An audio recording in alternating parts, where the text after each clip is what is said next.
Okay, shoutout natin si Sir RG, Makal, okay. So Sir RG, ito po yung ating mga freebies. Meron po akong ilalagay na card dito na maliit para sa mga social media account namin. Kung sakaling maghahanap po kayo kung saan nyo po kami makontak, so ito po siya Sir RG, okay.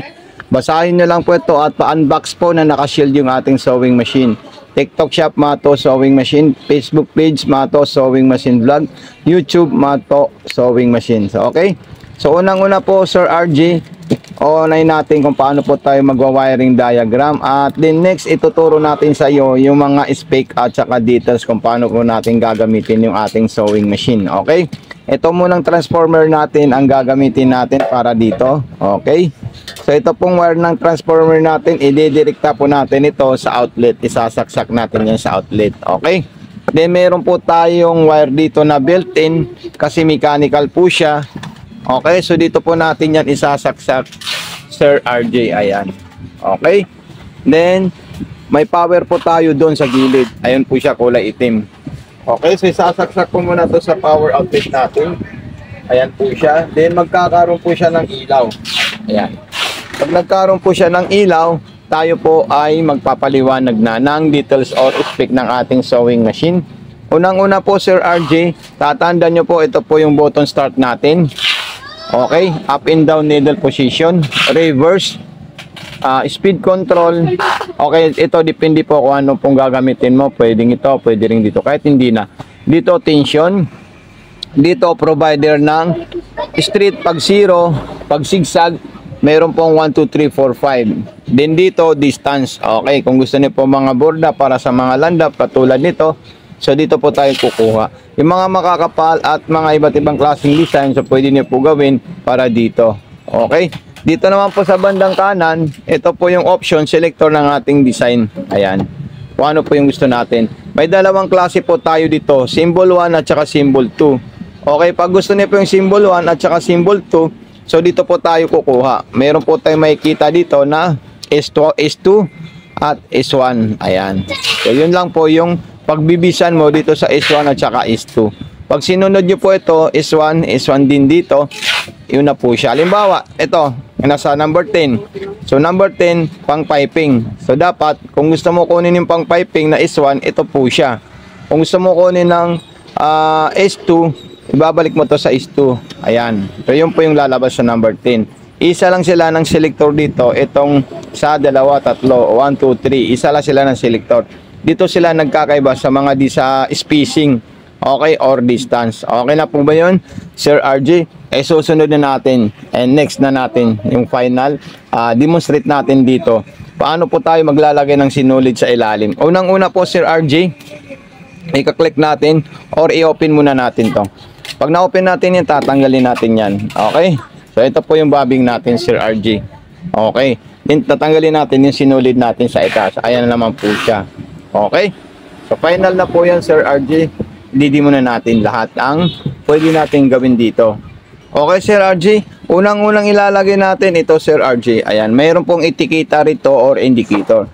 So, ilalagay po natin ito dito. Ayan. So, ipapasok natin dyan at papunta na po sa bandang kaliwa po siya. Okay. Then, maglalagay po tayo ng sinulid bago natin yan pick upin or ipakuha. So, ito po siya, Sir RJ. Ayan. Okay, so ilalagay natin yung sinulid natin. Step 1, meron po tayong mga bakal sa likod. Ayan, or dito sa top. Step 1, dire-diretso kailangan nakataas yung pressure foot natin para maipit dito sa tension yung ating sinulid. Step 2, paakyat na po siya. Then yung hook nakatago sa ilalim, kailangan natin ikutin yung malaking bilog. Ito po siya, ayan. So pag inikot natin yan, matik po siya na maglalagay ng sinulid pataas. Okay, Sir RJ, so ayan, ipapasok na natin dito sa itaas. Ayan po siya, ganyan lang po. Dahan-dahan, sundan nyo lang po yung arrow. Yung mga ganito na naka-indicate, ayan. Okay, so ipapasok natin dito. At dito naman po, Sir RJ. So yung pag-shoot natin sa butas ng karayom, straight line, papunta po sa likod, ayan. Okay, sibababa ko lang po yan. Okay, so ayan po siya, Sir RG. Ipapasok na natin diretso sa likod. Ayan. Palabas po or papunta sa likod yung patusok ng ating karayom. Ayan. Okay.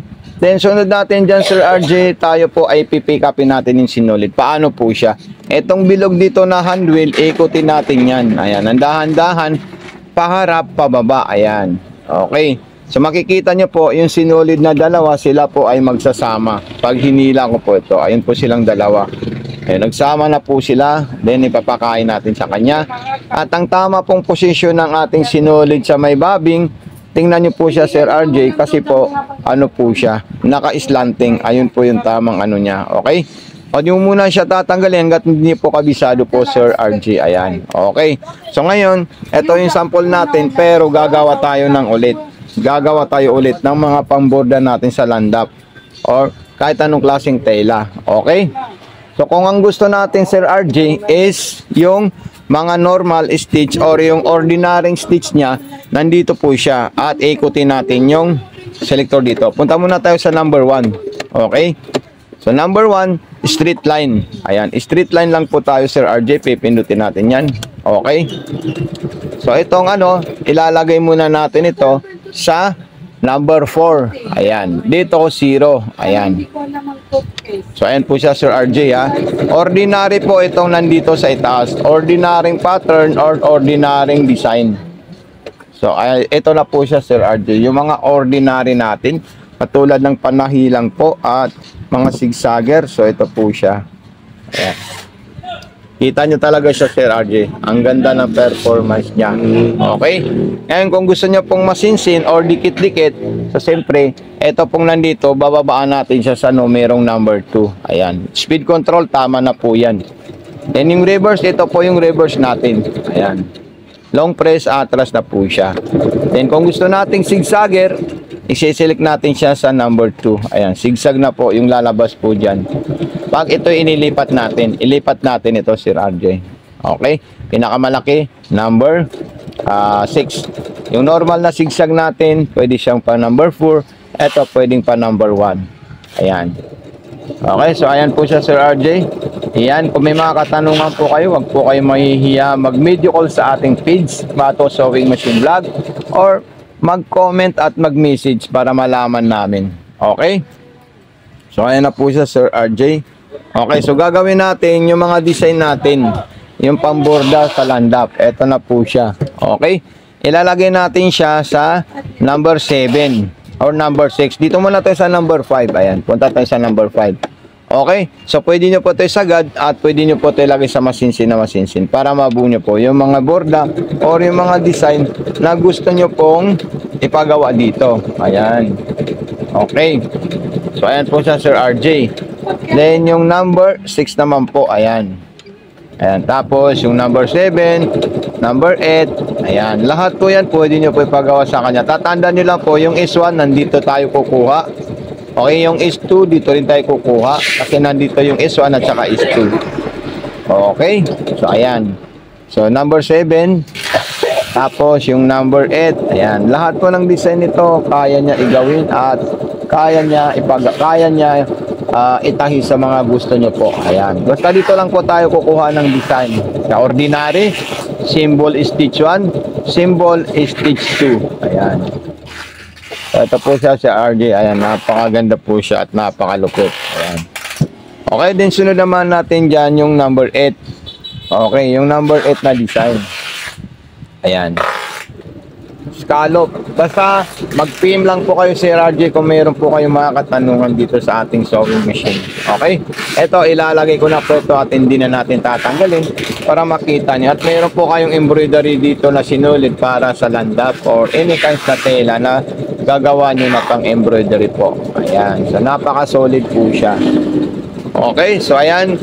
So, salamat kay Sir RJ Macal. Okay? So, ilalagay ko na po siya sa ordinary patterns. Ayan. Ito. Tapos, ilalagay ko po ito sa number 1. Okay, so thank you so much, Sir RJ Macal. Ayan, ang lupit. So, okay, so God bless po sa new sewing machine nyo po. Ayan. Thank you so much and God bless.